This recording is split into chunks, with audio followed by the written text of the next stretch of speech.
I'm here to announce our endorsement of the congressman. Many people, when they think of a state trooper, they think of a solitary person out there enforcing the law, whether it's on the highways or the rural areas of our respective states. But make no bones about it, we need backup also. And whether it's other law enforcement agencies, or more importantly, it's in the halls of Congress. That's why we are very proud to endorse Congressman Gottheimer for everything that you have done for us, not only to the men and women you've done for law enforcement in New Jersey and my brothers and sisters in the New Jersey State Police, but also you have our backs nationwide, and we appreciate it. Thank you. Thank you so much. Really, it's a huge honor. Thank you. Really appreciate it. Thank you so much. Good, Pete? Sorry. Hey, Wayne, We're good. We're good. Okay. Thanks.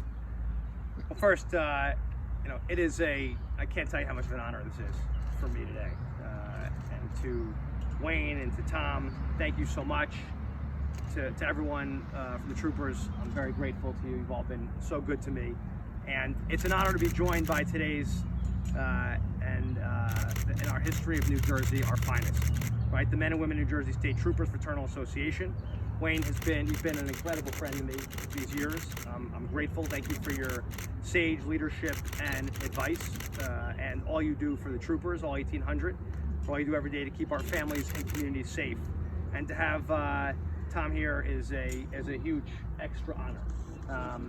Someone who represents 42,000 state troopers nationwide, president of New York State Troopers as well, and chairman of the coalition. I'm just so grateful to have him as well, and please know from the bottom of my heart, I know how busy you are. The fact that you all take time of your day to be here for me means the world to me. So thank you so much. And in Congress, I've been so proud since day one to fight for law enforcement officers and all first responders who serve our communities. Because for me, it always boils down to this, and it's not very complicated. We should always get the backs of those who have our backs. So to know that I have your backing means the world to me, and it's incredibly humbling. It gives me the strength and inspiration to keep fighting as hard as ever, even in the face of so many naysayers, because the job you do is so important, and the bottom line is you get up every single day and look out for us. That's a great responsibility, and we should all take it to heart. Let's be honest, I'm not sure these days that everyone gives you the appreciation that you deserve. They don't recognize that you wake up every single morning, put on a vest, kiss your husbands and wives and children goodbye, and head into a volatile, uncertain world. You never know who's behind the wheel of the next car you pull over, what gang member, terrorist, or criminal is lurking behind the next call, or what weapon the active shooter at a school is carrying. When I think about what makes the men and women of law enforcement so special, like all of our first responders, I think of Scripture and Isaiah. Lord asks, "Who shall I send, and who will go for us?" And Isaiah responds, "Here I am, send me." That's basically the approach that every first responder, and especially those behind me, take every single day. They say, "Send me," no matter how daunting the situation. You put your lives on the line for us every day, and the people you represent do as well. And for that, we're forever grateful. That's character, that's leadership, that's what true heroism is all about. And you see that character and leadership in every corner of the 5th District that I represent, from Sussex and Warren counties to Passaic and Bergen counties. In fact, 21 municipalities in my district have state troopers serving as their main community policing, meaning our brave New Jersey state troopers are protecting more than a quarter of the towns in my district as local law enforcement. That doesn't count what you do beyond that to protect our highways, to Homeland Security, to aviation and marine law enforcement. Knowing the challenges that men and women of law enforcement face on a daily basis, I'm constantly in awe of your dedication and bravery and willingness to sacrifice for the greater good.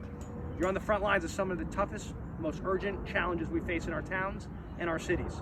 Tackling rising crime and a pandemic even at its peak, preventing gun violence in our schools, responding to deadly opioid epidemic, putting an end to the rise of anti-Semitic, anti-Asian incidents, and other hate crimes, facing extremism on all fronts, cracking down on new and evolving threats like ISIS-inspired homegrown terrorism and domestic extremism, not to mention, of course, day-to-day crime that you fight every single hour.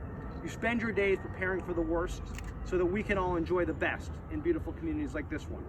The comfort, the peace of mind, and opportunities that come with safe schools, safe parks like this one, safe homes, safe places of worship, and safe streets.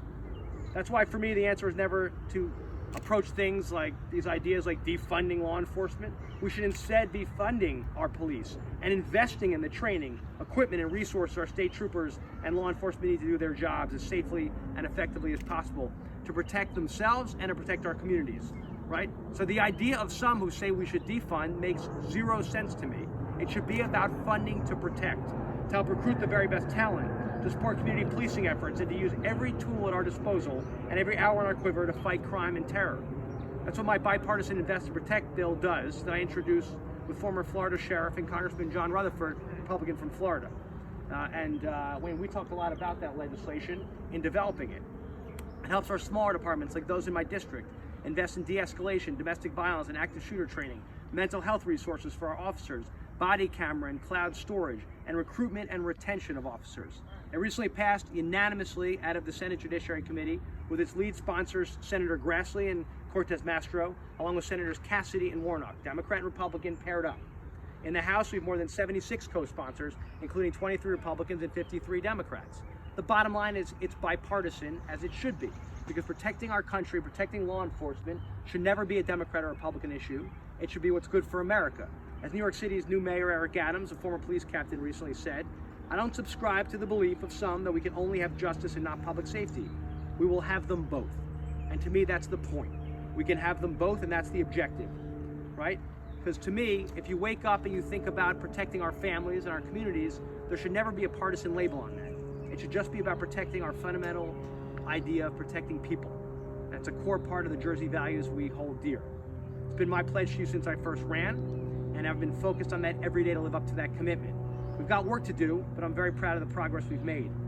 I immediately, when I got to Congress, joined the bipartisan law enforcement caucus in the House, and then became co-chair of the bipartisan problem solvers caucus, 29 Democrats, 29 Republicans, fighting for bipartisan solutions to our toughest challenges, including the Invest to Protect Act, which we backed, and many pro-law enforcement efforts.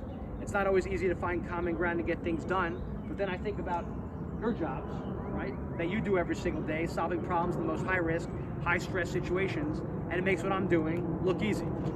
That's why one of the first bills I supported when I got to Congress was the Thin Blue Line legislation, even though it was against the grain of some of my own party, because if someone kills a police officer, they should get the death penalty, period, end of story. I've been proud to stand with the state troopers in fighting for the return of fugitive cop killer who killed one of our own state troopers, one of New Jersey's finest, nearly 50 years ago, back in 1973. I also think it's patently outrageous that another individual who was convicted in that senseless murder was recently released from prison. As I mentioned, I've supported tougher penalties for cop killers. Anyone who murders a police officer in cold blood should face the strongest and harshest possible consequences and should never walk the streets again. I've also fought for cops grants, the Burn Jag program, fought to bring back resources to fight terror and crime, including the bipartisan Darren Drake Act to stop ISIS-inspired terrorists from using trucks as weapons of mass destruction. I've worked to claw more of our dollars back from Washington to Jersey for our communities, for our police departments and fire departments, for our first responders, for training and resources to strengthen departments and lower property taxes. Working with local mayors and police and fire departments, we've made massive progress. We've clawed back 112% more to the 5th District since before I was in office, since I got here, including more than $3.5 million worth of surplus federal equipment and resources to strengthen our police and fire departments through LISO grants in 2020 alone.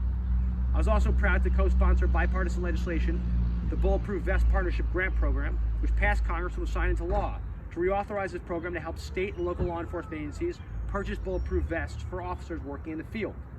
And we worked very hard to pass the Public Safety Officer Pandemic Response Act of 2020 to help those who kept us safe and healthy.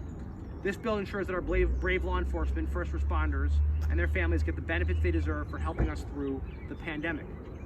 Under my leadership at the Problem Solvers Caucus, we helped lead and pass the bipartisan Never Forget the Heroes Act to permanently invest in the September 11th Victims' Compensation Fund after we tragically lost 147 Bergen County residents, including far too many first responders. To honor their legacy of our 9/11 heroes, this law provides long overdue support for 9/11 survivors, first responders, and families to cover medical expenses and injuries and other benefits. I'm very proud that we got that across the finish line. Right? Wayne mentioned other pieces of legislation too. I won't repeat all of them, but I'll just say the bottom line is that supporting and investing in cops and first responders is good for Jersey, it's good for our country. It's how we keep our communities safe. It's also good for New York, by the way. Also good for New York. Thanks How for we, the plug. it's how we keep our community safe and how we protect the future we all want for our families. Their hard work, their grueling preparation, their countless sacrifices that they make every day behind the scenes are not usually in the press. They don't get attention for it. They just do it because it's their job, right? To look out for us. Please know how much we appreciate it. And you can count on me, just as I know we can always count on you. So thank you again to troopers for being here, national and local level. I'm so grateful to have you and to have you here supporting me, and to have your support and endorsement again means the world. And I'm looking forward here in the greatest country in the world, knowing that with you and our backs, our best days will always be ahead of us. And I'm really, really grateful. May God bless all of you.